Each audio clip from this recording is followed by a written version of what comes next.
Nick, thanks for joining us on this first an interview series that Nod's running, really celebrating the value of great advice. And I think, whenever we tie Nod back to our mission, and we think about what our mission is, really it's about enabling more great advice to occur. So hence this series, hence what we want to talk about here, and we really thank you for joining us. So for those who don't know you, it might be really good to for you to introduce yourself and to let people know who you are, where you come from, and what you're up to today. So yeah, Nick, if you wouldn't mind just giving us a bit of an intro into you.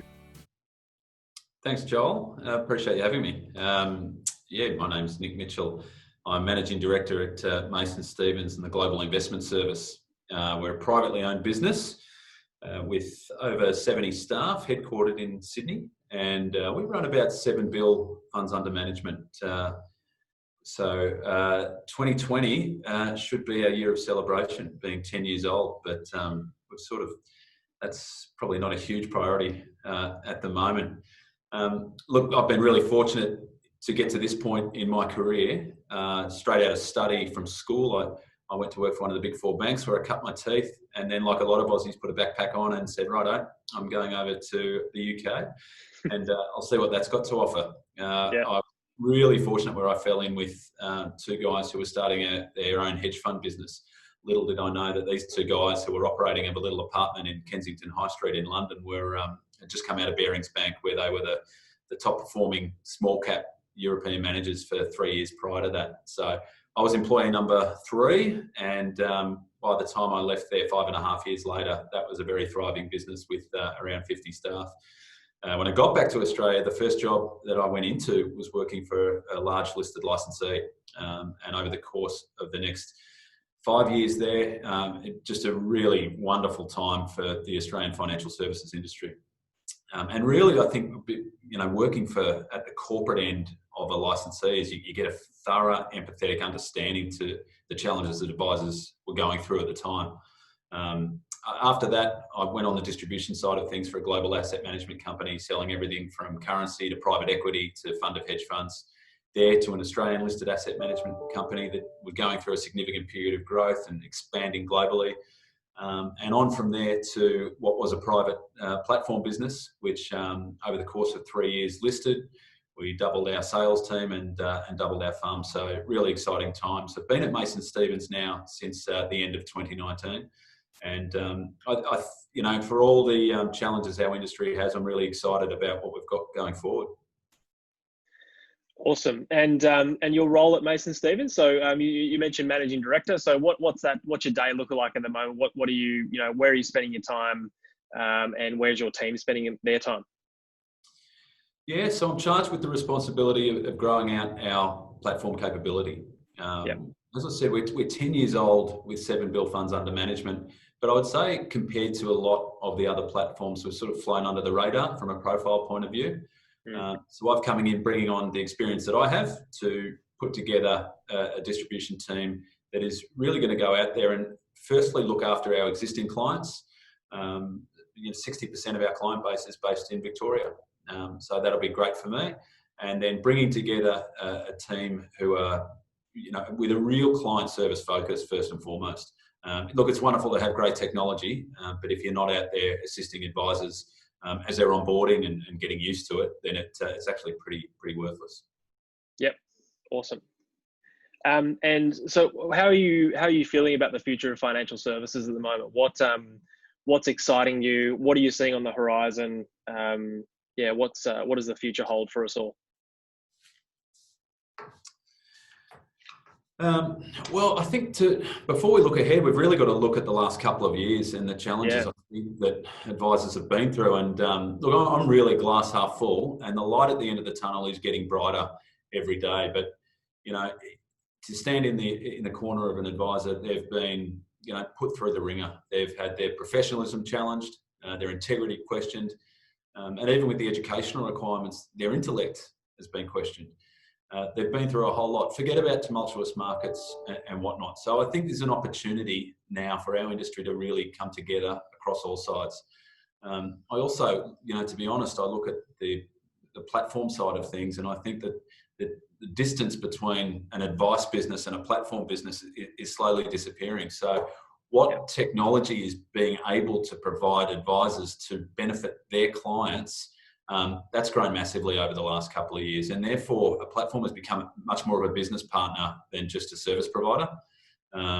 And you see it. You see advisors will understand. They have, if they've got a great relationship with their platform, their business is going to be a hell of a lot better.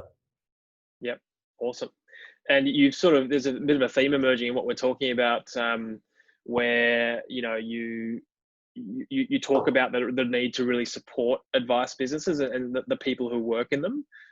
What's Mason Stevens doing at the moment to support advisors and their businesses at this particular time? Yeah, well, we see it as our responsibility to make sure advisors have the opportunity to give clients the best possible financial outcomes. Specifically, we've been doing a lot of research on the UK expat market. So there are over 1 million UK expats living in Australia. There are also a lot of people, and I'm one of them, who spent time overseas. So there's a UK pension pile of money sitting there that a lot of people over here just can't get access to easily.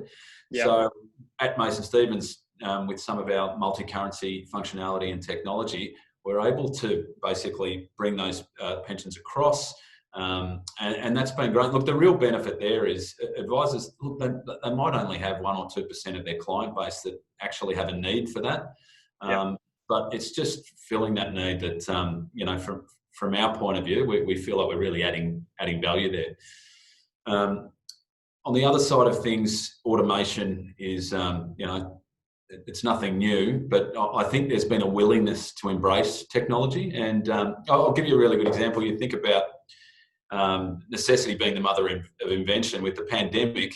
For years and years, you've heard people say, we'd never let our employees work from home. They'll sit on the couch eating nachos, watching Ellen. They're not going to do any work. Of course, once that change has been forced upon them, the beauty of it, we've seen some people, technology's just been able to make sure people are highly productive, people are getting great results.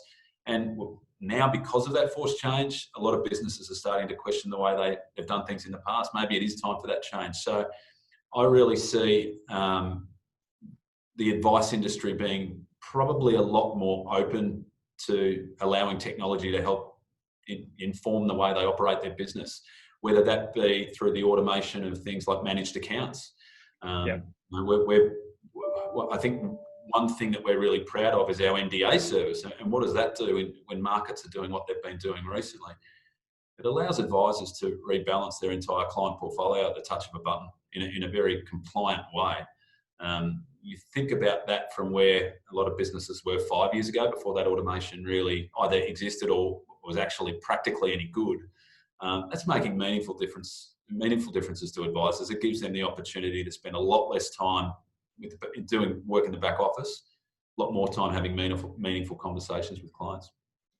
Yeah, awesome. And I think you and I are very aligned on that goal. I think, the more, we're talking about and we're celebrating great advice as part of this conversation. And, great advice, isn't necessarily born in the back office. Great advice is born sitting across the table from someone, making them feel comfortable about their situation, empathizing with them and making them feel okay. The back office stuff comes later and really supports that. So totally aligned on what you just said. And maybe to segue into a bit of a conversation around some of the advice that you've received over the time and that you might have given over the time. I think too often the advice that's given to one person doesn't reach the ears of others, and I think we can probably all learn from that a little bit. So what is some of the best advice that you've ever received? And it can be on the financial side, or it might be completely non-related to financial services at all, but what's some of the great advice that you've received over the journey? I think the best piece of advice, which I heard often in my formative years as a teenager, Joel, before I was about to leave the house, would be my mother's voice, which I can still hear right now, saying, make good decisions. And I think that transcends personal and professional. when it comes to the financial world. Make good decisions and really understand risk versus return. I think that's paramount. Collectively, I think for advice businesses, as they, when it comes to advice, it's really easy to dish it out, and you should see me in traffic, let me tell you. But when it comes to advice businesses, I think what's really important is as all this technology comes in, and there are so many different ideas that are available now to practices. And if I'm an advisor, I've got a busy day as it is. I'm trying to look after my clients. Yet I keep hearing about all these wild new technologies. Which one should I look at? It can be really, really overwhelming. And I think the starting point, and I'll steal a line from the New Zealand America's Cup team from 2013, but whenever there was a suggestion, the question they collectively asked themselves was, will this make the boat go faster? And every time we look at what we're doing as a business, every time an advisor or an advice practice starts looking at, where do we start? I would say, just ask yourself, will this make the boat go faster? And if it does, I think what that means is you can take that first step. And the beauty of technology too, as you know, Joel, is it's not about reinventing the wheel. It's people and providers have got some great technologies. If you can plug it in to your existing CRM, to your existing platform, then you're away. And I think that technology really does enable businesses to provide better outcomes for their clients. It's just about picking which one. Yeah, 100%. And what about on the other side? So you mentioned your mum and the advice that she gave you, but are there any other sort of moments in your life where you've been given some great advice that has caused a trajectory change or a course correction that you'd like to share with everyone? As far as great advice I've received, I think that there is an outside perception that the financial services industry is all about money, and to a degree, you could argue that that's the case. But on the inside of this industry, it's very much a people business. Yeah. And my strong view has always been, just if you treat people well, people are going to do the same back to you. I've been fortunate to have some great mentors professionally who I've really looked up to, and they've been able to understand the things I'm not good at, and they've been able to encourage me to play to my strengths. But I've always had the view of just being present, be grateful. We do live in the lucky country. We're in a great industry.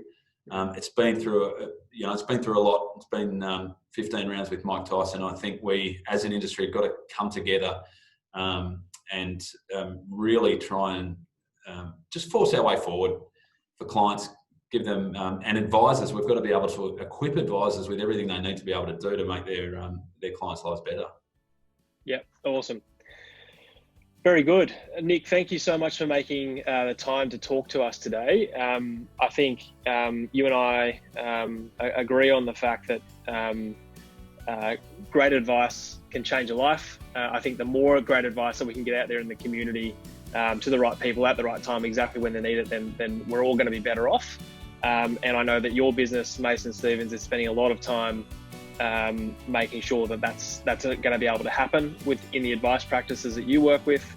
I know that Nod with our business is doing exactly the same. So really nice to have a meeting of the minds with you today and to have this conversation. And we hope there'll be many more to come. Thank you so much for making the time.